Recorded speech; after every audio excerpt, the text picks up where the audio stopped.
एक एक पल, एक एक घड़ी, एक एक समय, एक एक नक्षत्र का शिव महापुराण में वर्णन है। यहां तक शास्त्र कहता है कि पीपल के वृक्ष की जब भगवान शिव रचना करे, पीपल के वृक्ष की जब रचना करी गई तो उस पीपल के वृक्ष में भी कौन सा समय किसका है ये शिव महापुराण वर्णन करती है। सुबह 4 बजे से लेकर 7:30 बजे तक पीपल के वृक्ष में ब्रह्मा जी का वासा होता है। 7:30 बजे से लेकर 10:30 पौने 11 बजे तक पीपल के वृक्ष में भगवान विष्णु का वासा होता है।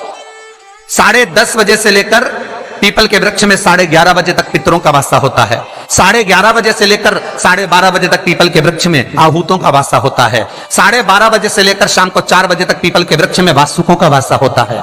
4 बजे से लेकर शाम को 7:30 बजे तक पीपल के वृक्ष में शंकर का वासा होता है। 7:30 बजे से लेकर 9:30 बजे तक पीपल के वृक्ष में कुबेर का वासा होता है। 9:30 बजे से लेकर फिर कुबेर के वृक्ष में अन्य देवों का वासा चालू हो जाता है। इसलिए हमारा हिंदू धर्म कहता है, हमारे शास्त्र कहते हैं कि पीपल के वृक्ष को जब पूजा जाता है, पीपल के वृक्ष की जब पूजन करी जाती है तो सुबह 10:30, 11, ज्यादा से ज्यादा 11:30, ज्यादा से ज्यादा 12, उसके पहले पीपल के वृक्ष की पूजन कर लेना चाहिए। क्यों? क्योंकि 11:30 बजे से लेकर 12:30 बजे तक पीपल के वृक्ष में पितरों का वासा रहता है, आहूतों का वासा रहता है, फिर वासुकों का वासा आता है।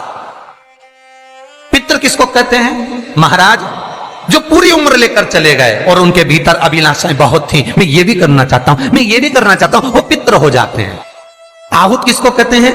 जिस माता के गर्भ में बच्चा जन्म ले और मर जाए, यह 6 महीने का गर्भ धारण करने के बाद अवर्षण हो जाए, जीव पड़ने के बाद 6 महीने के बाद अगर बच्चा गर्भ में भी शांत हो जाता है, कुंवारी अवस्था में शांत हो जाता है, जिसका विवाह नहीं हुआ ऐसा बच्चा जब शांत हो जाता है, अधोगति में कोई मर जाता है, सुसाइड कर एक्सीडेंट में किसी भी रूप में मर जाता है तो वो आहूत कहलाता है।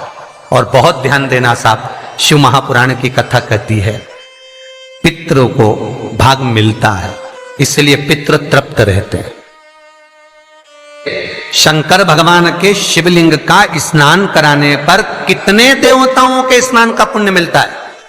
आपको कथा में पहले भी कहा, 33 कोटि देवता मार्ग में खड़े हैं शंकर भगवान के स्नान का जल पाने के लिए। शंकर का जो शिवलिंग होता है, भगवान शंकर का जो शिवलिंग कटी भाग, उस पे जो शिवलिंग रखा है, शिवलिंग जहां रखा हुआ है, ये कटी, ये तो पार्वती जी का हस्त कमल है, पर शिवलिंग का जो गोल भाग है शिवलिंग, उसका जो नीचे का भाग है, सबसे नीचे का भाग, वो ब्रह्मा जी का प्रतीक है। ब्रह्मा शिवलिंग के मध्य का जो भाग है वह भगवान विष्णु का प्रतीक है, और शिवलिंग के जो ऊपर का भाग है वो भगवान शिव का प्रतीक है। ब्रह्मा, विष्णु, महेश एक ही बिंदु में, एक ही शिवलिंग में विराज, एक ही में। महाराज पीपल के वृक्ष में आहूतों का वास हो जाता है, इसलिए दोपहर में पीपल के वृक्ष में परिक्रमा नहीं होती। शाम को शंकर जी का वासा हो जाता है, इसलिए शिव जी की परिक्रमा शाम को नहीं होती, क्योंकि शंकर की परिक्रमा नहीं लगती है। रात को कुबेर का वासा होता है, इसलिए पीपल के वृक्ष में दीपावली के दिन रात्रि को 8:30 बजे से लेकर 9:30 बजे के बीच में जो पीपल के वृक्ष के नीचे घी का दिया लगाता है, उसके घर में कभी संपदा की कमी नहीं आती है, क्योंकि कुबेर स्वयं विराजमान होता है पीपल के वृक्ष के नीचे। भीष्म पितामह बाणों की सैया पर पड़े रहकर अर्जुन को ज्ञान उपदेश देते हैं। कई गीता हुई, कपिल गीता, दत्त गीता, श्रीमद् भगवद गीता, गर्भ गीता, उसमें एक गीता है, एक ललिता गीता भी, एक गीता उसमें भीष्म गीता। पढ़िएगा कभी। भीष्म गीता में अर्जुन को भगवान भीष्म पितामह बाणों की सैया पर पड़े रहकर कहते हैं, अरे अर्जुन, 4 तरह का भोजन बेकार होता है। पहला, जिस भोजन की थाली को ठोकर लग गई वो नाली में पड़े हुए कीचड़ के बराबर होता है। दूसरे नंबर का भोजन, जिस भोजन की थाली को कोई लांग कर चले गया वो भोजन भ्रष्टा के बराबर होता है, गंदगी के बराबर।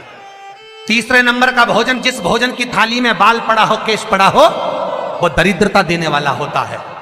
और चौथे नंबर का भोजन अर्जुन, अगर पति और पत्नी अगर एक ही थाली में भोजन कर रहे हैं तो वो मदिरा के तुल्य होता है।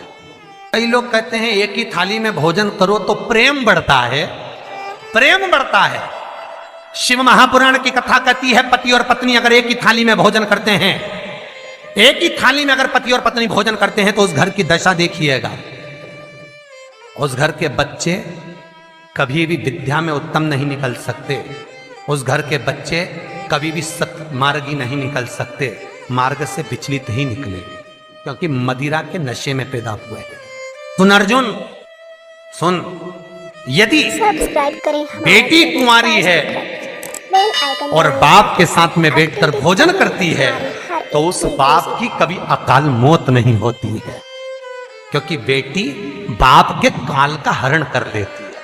बेटी कुंवारी है, बेटी की शादी हो जाए जब भले वो पिता के साथ भोजन ना करे क्योंकि गोत्र बदल गया, पर बेटी जब तक कुंवारी है हमारा चैनल बाप के साथ बैठकर भोजन करेगी तो बाप के काल को हरण कर लेती है। ये उसी तरह जैसे एक गाय ब्याह गई हो और एक गाय कुंवारी हो। महाराज, ब्याही हुई गाय का गोबर से लीपने से ज्यादा फलदायी होता है कुंवारी गाय का गोबर से लीपना, वो ज्यादा फलदायी।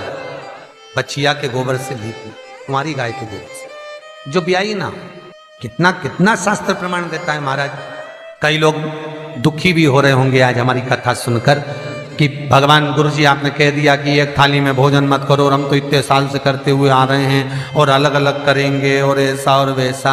यहाँ तो शास्त्र तो कह रहा है ना कि ज्ञानी को अज्ञानी को समझाना सरल है, पर जिसके भीतर अभिमान भर गया, अहंकार समा गया, जो खुद को स्वतः ही भगवान मानता हो, स्वयं को वेद पाठी, स्वयं को शास्त्रों का प्रमाणित मानता हो, उसको कौन समझाएगा साहब? जिसके भीतर अभिमान भरा है, अहंकार भर गया हो, उसे कौन समझा सकता है?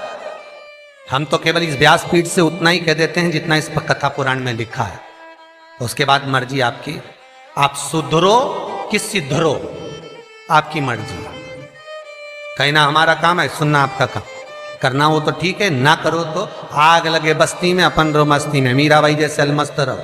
मैं तो चली वृंदावन राणा, मेरे तो भाग जगे तेरे मेलों में आग लगे। हमें कहीं करना, हम तो कह सकते हैं कि आपको करना हो तो ठीक है, ना करना हो आपकी मर्जी। भीष्म गीता कह रही है। तो यहां पर शास्त्र कहता है कि बेटा मां को प्रिय होता है और बेटी बाप को प्रिय होती है, कथा वो चल रही है। इसलिए पिता के सामने अगर बेटी कुंवारी हो तो पापा के साथ भोजन करे, पिता के साथ हो।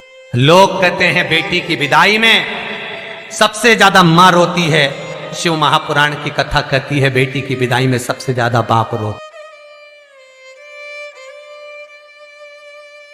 श्री शिवाय नमस्तुभ्यं, श्री शिवाय नमस्तुभ्यं, श्री शिवाय नमस्तुभ्यं।